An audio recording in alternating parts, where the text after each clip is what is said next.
आप स्वयं लेखिका भी हैं और बहुत अच्छी रचनाकार होने के नाते बहुत कृपालु और करुणामयी भी हैं। आपको याद होगा वो गीत, हमारी याद आएगी, ये फिल्म थी 60-61 की। उसमें मुबारक बेगम ने एक गीत गाया था, कभी तन्हाइयों में यूं हमारी याद आएगी, अंधेरे छा रहे होंगे तो बिजली कौंध जाएगी। मैंने जब वो पढ़ा, मैं आपको पढ़कर सुनाती हूँ 2 लाइनें, क्या लिखा था उसमें। हेल्प मुबारक बेगम, जिसने लिखा वो कह रहा है, I just read an article from India abroad regarding Mubarak Begum. No one from the film industry has come to help. It's so sad. She lives in a 2-bedroom apartment in Mumbai with her son, his wife and 4 daughters. Has no money. Her son drives kids to school.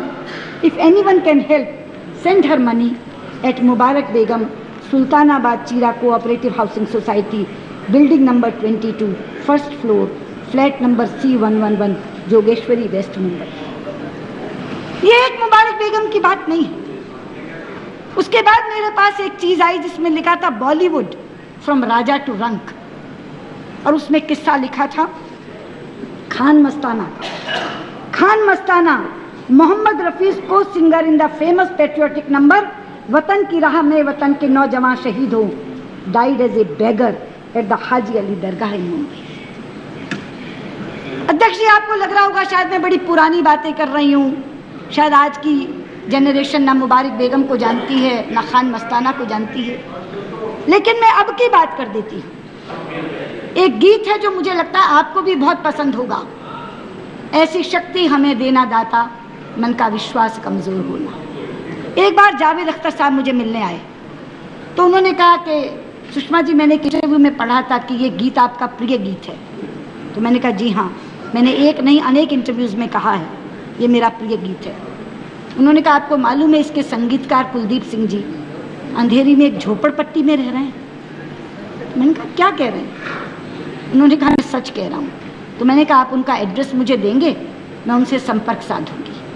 उन्होंने कहा मैं आपको भी address दूंगा, लेकिन उनसे जाकर भी ये कहूँगा कि वो आपसे संपर्क करें। जावेद साहब उनसे मिलने गए होंगे, उन्होंने उनको बताया कि मैं उनसे मिलकर आया हूँ और मैंने उन्हें कहा कि ये गीत उनका प्रिय गीत है। मुझे कुलदीप सिंह की चिट्ठी आई, ये पत्र, जिसके 2-1 बातें मैं लिखकर आपको बताती हूँ। श्री जावेद अख्तर साहब से ये जानकर प्रसन्नता हुई कि आपको हमारा गाना इतनी शक्ति हमें देना दाता पसंद आया, पर आपको जानकर निराशा होगी कि इतनी शक्ति हमें देना दाता, मन का विश्वास कमज़ोर होना, मन के विश्वास के अतिरिक्त हमें और कुछ नहीं मिला। आर्थिक दृष्टि से हमें फूटी कौड़ी तक नसीब नहीं हुई। म्यूजिक कंपनी ने तो इस गीत को लेने के लिए तैयार ही नहीं थी। बड़ी मिन्नतों के बाद मात्र 15,000 में पूरी फिल्म का संगीत प्रोड्यूसर से खरीदा गया और प्रोड्यूसर ने अपने बाकी खर्चे बताकर हमें तुच्छ सी रकम से भी वंचित कर दिया। किसी भी देश में इस प्रकार का इकलौता कार्य भी कलाकार को आजीवन जीविका देने में सक्षम होता है। हम रोज कुआं खोदते हैं, रोज पानी भरते हैं। ये कुलदीप सिंह जी के अपने हाथ से लिखी हुई चिट्ठी। और गीत कौन सा, जो गीत स्कूल की प्रार्थना बन गया, कितने स्कूलों की प्रार्थना बन गया, जिसकी रिंगटोन बन गई, कॉलर ट्यून्स बन गई। सबसे ज्यादा जो गीत लोगों को पसंद आता है कॉलर ट्यून के तौर पर, कि जब हम सुनते हैं ऐसी शक्ति हमें देना दाता, मन का विश्वास कमज़ोर होना, तो अंदर का आत्मबल बढ़ जाता है। उस व्यक्ति ने कहा कि मुझे मन का विश्वास कमज़ोर होने के अलावा कुछ नहीं मिला।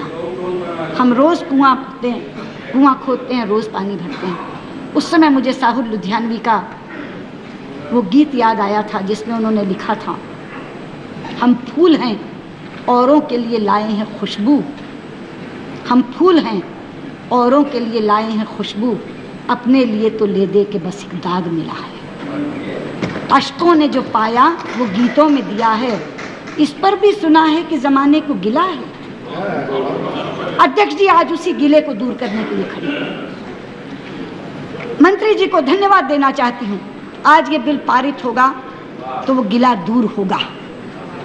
सरकार चेती है, दोनों सदन चेते हैं बहुत दिन से जो अपनी जिम्मेदारी उन लोगों के प्रति थी जो नहीं निभा पा रहे थे, आज चेत कर उस जिम्मेदारी को निभाने के लिए हम खड़े हुए हैं। जब ये बिल राज्यसभा में पारित हुआ और पता चला कि लोकसभा में मैं बोलने वाली हूँ, तो कुछ लोगों ने मुझसे संपर्क किया और कहा कि क्यों फिल्म निर्माताओं से विरोध क्यों मोल लेती हो, इतनी बड़ी बड़ी हस्तियां हैं, फिल्म प्रोड्यूसर इस बिल के खिलाफ हैं और आप आर्टिस्टों की बात करोगी। तो मैंने उन्हें कहा था कि इस देश के जिन राजनेताओं का फिल्म निर्माताओं से सबसे मधुर रिश्ता है, मैं उनमें से एक हूँ। मैंने इस देश के फिल्म निर्माता के लिए वो किया है अध्यक्ष जी जो किसी राजनेता ने पहले नहीं किया। बैठी हैं आईएनबी मिनिस्टर यहाँ। इस देश में 40 वर्षों से ये मांग हो रही थी कि फिल्म को इंडस्ट्री घोषित करो, क्योंकि फिल्म को बैंकों से पैसा नहीं मिलता था। अंडरवर्ल्ड के शिकंजे में थी फिल्म। जब मैं 1998 में सूचना प्रसारण मंत्री बनी तो फिल्म निर्माताओं का एक प्रतिनिधिमंडल मुझे मिलने आया और उन्होंने कहा कि 40 साल से ये मांग कर रहे हैं सुषमा जी, क्या आप ये कर सकेंगी?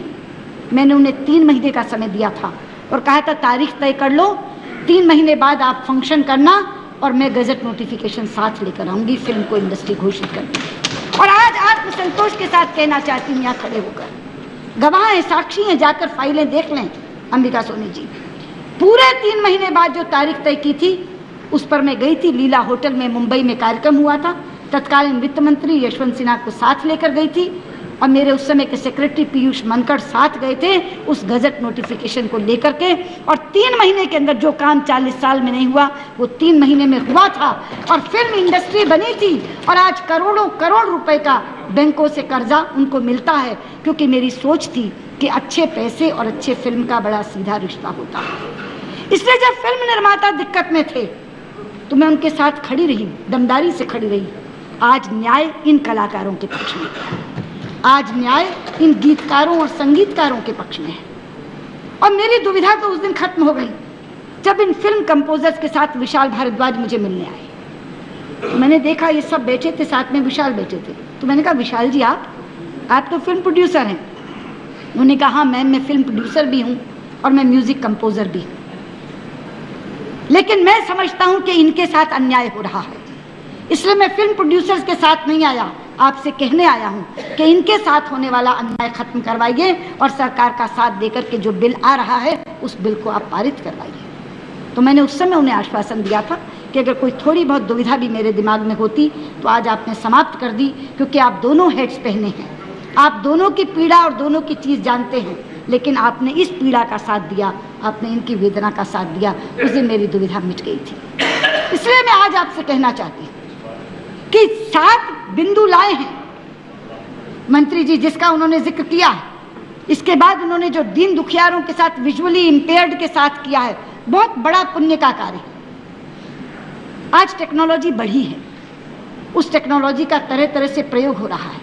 आखिर ये कॉपीराइट बिल में भी अमेंडमेंट हम कलाकारों के लिए क्यों ला रहे हैं?